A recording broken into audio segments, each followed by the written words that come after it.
வணக்கங்க. நம்ம சேலம் ஈஸ்வரன் அப்ளைன்சஸ்ல அல்ட்ரா பிராண்டோட டாப் மாடல் மிக்ஸி பத்தி பார்க்க போறோங்க. இந்த மிக்ஸிக்கு வந்து பாத்தீங்கன்னா நமக்கு 750 வாட்ஸ் பவர்ஃபுல் மோட்டார் கொடுத்துருக்காங்க. இந்த மிக்ஸிக்கு வந்து பாத்தீங்கன்னா நமக்கு ஒரு 500 ml ஜார், ஒரு 800 ml ஜார், ஒரு 2 லிட்டர் ஜாருமே வந்துருதுங்க.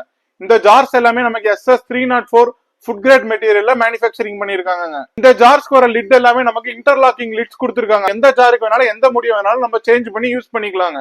இந்த மிக்ஸியோட ஸ்பெஷாலிட்டி அதுல கொடுத்திருக்க ஹை டைப் ஜார்ஸ் தாங்க. இந்த ஹை டைப் ஜார்ஸோட ஒர்க்கே வந்து பாத்தீங்கன்னா இதுல நம்ம அரைக்கிற பொருள் மேல போகும்போது அழுத்தத்துக்கு கீழே தள்ளி ஈஸியா நமக்கு சீக்கிரமா அரைச்சி கொடுத்துருவாங்க. இந்த மிக்ஸில கொடுத்திருக்க சிரேட்டட் பிளேட் டெக்னாலஜி நமக்கு எவ்வளவு ஹார்டான பொருளா இருந்தாலுமே நமக்கு ஈஸியா அரைச்சி கொடுத்துருவோம். இந்த அல்ட்ரா மிக்ஸியோட மெயின் அட்வான்டேஜ் வந்து பாத்தீங்கன்னா இதுல கொடுத்திருக்க சேஃப்டி பாயிண்ட் தாங்க. அதாவது ஜார் வந்து நமக்கு மிக்ஸில லாக் ஆனாதாங்க மிக்ஸி வந்து நமக்கு ஆன் ஆகும். இந்த மிக்ஸிக்கு வந்து பாத்தீங்கன்னா நமக்கு 5 இயர்ஸ் மோட்டார் வாரண்டியும் 2 இயர்ஸ் ப்ராடக்ட் வாரண்டியுமே வந்துருதுங்க. இந்த அல்ட்ரா மிக்ஸியை நாங்க பெஸ்ட் பிரைஸ்ல தமிழ்நாடு ஃபுல்லா ஃப்ரீ ஷிப்பிங்ல கொடுத்துட்டு இருக்கோம். வேணுன்றவங்க கீழே தெரியற நம்பருக்கு வாட்ஸ்அப் பண்ணுங்க, இல்ல நம்ம பேஜை DM பண்ணுங்க.